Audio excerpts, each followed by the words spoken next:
আসসালামু আলাইকুম। গতকাল 2026 সালের এইচএসসি গণিত পরীক্ষা হলো।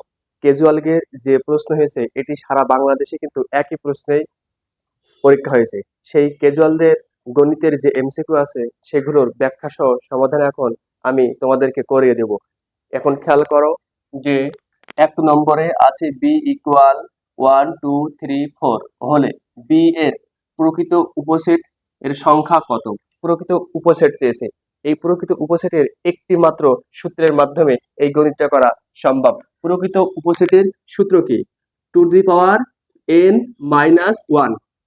তাহলে এখন এই টুর জায়গায় 2 বসলো, আর এখানে দেখতে হবে যে আমার উপসেটের সংখ্যা কতটি। 1 2 3 4, তাহলে এইটা এই n এর জায়গায় বসবে, তাহলে 4 মাইনাস 1। 2 কে যদি 4 বার গুণ করা হয় তাহলে 16 হয়, মাইনাস 1। 16 থেকে 1 বাদ দিলে কত? 15। এটি অ্যান্সার। এটা গেল 1 নম্বরে। তাহলে বুঝতে পেরেছো যে যখনই প্রকৃত উপসেট চাবে তার সূত্র কি? Two to the power n minus 1, এবং nটা হবে এই উপাদান, যে কয়টি উপাদান থাকবে সেটা হবে n এর মান। এটা তোমরা খেয়াল করবা। এরপর আসি 2 নম্বরে, নিচের কোনটি মূলদ সংখ্যা? নিচের কোনটি মূলদ সংখ্যা? এখন নিচের কোনটি মূলদ সংখ্যা চেয়েছে, আমি শুধু তোমাদেরকে অপশনের উত্তর যেটা আসে সেটা ধরে করে দেবো, এবং তোমরা কিভাবে করবা। √36/√9 ছিল, √36/√9 এটি ছিল। এটি তোমরা কিভাবে করবা? এখন খেয়াল করো যে 36 তো একটি পূর্ণবর্গ সংখ্যা। 36 কি? একটি পূর্ণবর্গ সংখ্যা। তাহলে 36 কে আমরা কি করতে পারি? স্কয়ার করতে পারি, 36 স্কয়ার। এবং 9ও কিন্তু একটি পূর্ণবর্গ সংখ্যা। তাহলে 9 কেও আমরা কি করতে পারি? স্কয়ার করতে পারি। তাহলে 9 এর স্কয়ার কি? 3। 3 কে স্কয়ার করলে 9 হয়। কারণ যদি আমরা 6 গুণ 6 করি তাহলে কত হয়? 36 হয়। এই জন্য একে বলা হয় 6 স্কয়ার। আর এখানে 3 গুণ 3 যদি আমরা করি তাহলে কত পাই? 9। মানে এখানে 3 স্কয়ার। এটি এখন এই স্কয়ার আর এই রুট কেটে যায়, এই স্কয়ার আর এই রুট কেটে যায়, তাহলে কি থাকলো? 6/3। আবার এখানে কাটাকাটি যাচ্ছে, 3 একে 3, 3 দুগুণে কত? 6। তাহলে এখানে আমরা পাচ্ছি কত? 2।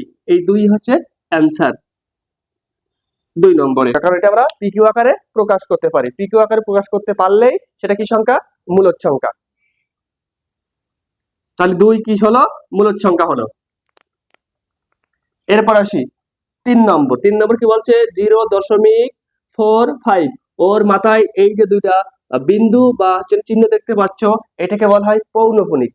এটা কি বলা হয়? পৌনঃপুনিক। তাহলে এখন এটা আমরা লিখে নেব, 4 5 পৌনঃপুনিক 0.0।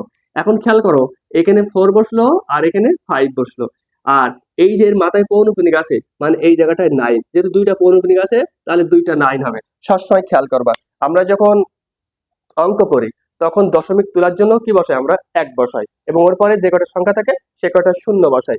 কিন্তু যখন কোনো অঙ্কের পৌনঃপুনিক থাকবে তার জন্য 9 বসাবো।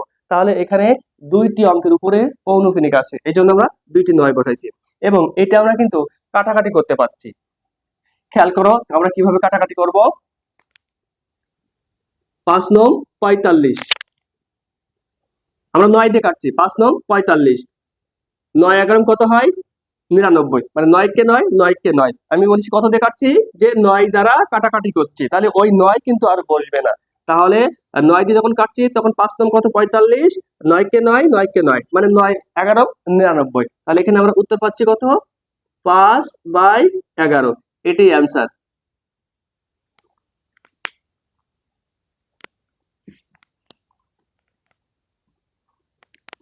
এই গেল 3 নম্বর। এখন খেয়াল করো 4 নম্বর বলছে x plus 1/x whole square equal 3 হলে x³ প্লাস 1/x³ ইকুয়াল কত? এটা বলেছে। তাহলে এখন দেওয়া আছে এইটা x plus 1/x whole square, তাহলে x plus 1/x whole square equal 3। এটা দেওয়া আছে দিয়ে এই অঙ্কটা আমরা সমাধান করতে পারবো। তাহলে এখন খেয়াল করো, এখানে আমরা x প্লাস 1/x রেখে দিলাম ইকুয়াল এই 3 জায়গায় 3 বসালাম। এখন এখানে কি আছে? বর্গ আছে। বর্গ মানে আমরা এটা রুট করতে পারি। তাহলে এখানে কি করলাম? 3 রুট হয়ে গেল। তাহলে এক্স প্লাস 1/x ইকুয়াল √3 পেলাম। এবার আমাদেরকে বলছে x cube plus 1/x cube equal কত, এটার মান আমরা এখন তুলবো। তাহলে এখানে x cube plus 1/x Q এটি। এবার x cube plus 1/x Q এর একটা সূত্র আছে যে এ কিউ প্লাস বি কিউ এর সূত্র। এ কিউ প্লাস বি কিউ এর সূত্র কি, যে x plus 1/x whole cube মানে A plus B whole cube minus 3 A B মানে x 1/x into A plus B মানে এক্স প্লাস 1/x এটি। এবার আমরা কি করব, মান বসিয়ে দেব। এই যে এক্স প্লাস 1/x ইকুয়াল কি পাইছি √3, তাহলে এখানে এই √3 বসালাম, আর ওর পাওয়ার ছিল 3, তাহলে সেই পাওয়ার 3 বসালাম, মাইনাস এই 3 বসলো, এই এক্স কেটে গেল, এক্স প্লাস 1/x ইকুয়াল কত √3, তাহলে এখানে আমরা √3 বসালাম। √3 কে যদি 3 বার গুণ করা হয় তাহলে 3√3 আসে, 3√3 মাইনাস 3√3। এখন খেয়াল করো, তাহলে 3টে √3 থেকে যদি 3টে √3 বাদ দেওয়া হয় তাহলে কি হয়ে যায়, 0 হয়ে যায়। তাহলে এই 0টি অ্যান্সার, এটা তোমরা খেয়াল করবা। তাহলে এই অঙ্কের 0 অ্যান্সার। এবার 5 নম্বর অঙ্কে কি বলছে, log x পাওয়ার 16 ইকুয়াল 2 হলে x এর মান কত, x এর মান চেয়েছে। তাহলে অঙ্কটা আগে তুলে দিই যে log x 16 ইকুয়াল 2, এটা খেয়াল করবা, এখানে এই x বসবে আর এই 2 x এর পাওয়ার হবে, x এর পাওয়ার হলো, আর এই 16 এই পাশে চলে যাবে, তাহলে 16 এখানে বসলাম। যেহেতু এটা স্কয়ার হয়েছে তাহলে 16 যেহেতু একটি পূর্ণবর্গ সংখ্যা, তাহলে 16কে আমরা কোন অঙ্ক দ্বারা বর্গ করলে মিলবে, তাহলে এখানে x স্কয়ার ইকুয়াল এখানে 4 স্কয়ার, কারণ 4কে স্কয়ার করলে কত হয় 16 হয়, এটা খেয়াল করবা। এখন এই স্কয়ার আর এই স্কয়ার কেটে গেল, তাহলে x ইকুয়াল কত 4, এই 4ই অ্যান্সার।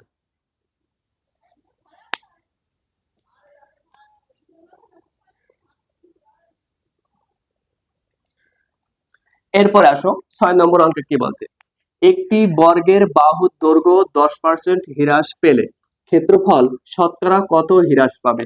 এর একটি ছোট্ট সূত্র আছে, এই সূত্রের মাধ্যমে তোমরা এই অঙ্কটি সহজে করতে পারবা। খেয়াল করো সূত্রটি কি, a plus B plus A B by 100, এই সূত্রটি। এখন খেয়াল করো, যেহেতু এখানে 10% হ্রাস পেয়েছে তাহলে এখানে মাইনাস হবে, -10 প্লাস -10 প্লাস -10 গুণ -10 বাই এই 100।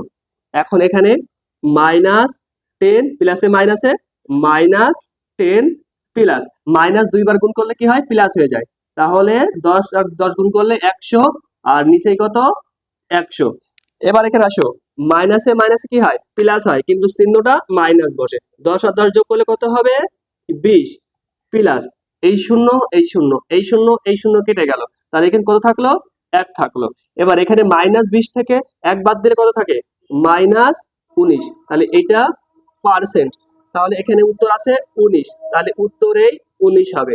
এটা খেয়াল করবা যে যখনই মাইনাস থাকবে তখনই হ্রাস পাবে, আর যখনই প্লাস থাকবে তখনই বৃদ্ধি পাবে। এইটা তোমরা সবসময়ের জন্য খেয়াল করবা, যেহেতু এটা হ্রাস পাওয়ার কথা বলেছে এজন্য এটা মাইনাস হয়েছে। এখন এই সূত্রটা মনে করতে পারলেই তোমাদের এই 6 নম্বর টিকটার অ্যান্সার সহজে হয়ে যাবে। আমি ঠিক এইভাবে 5টা পার্টে পার্টে করে এই 30টি এমসিকিউ সমাধান দেব। এই জন্য তোমরা প্রত্যেকটি পার্ট যদি দেখতে চাও তাহলে এই স্মার্ট স্টাডি একাডেমি চ্যানেলটি তোমরা সাবস্ক্রাইব করবা।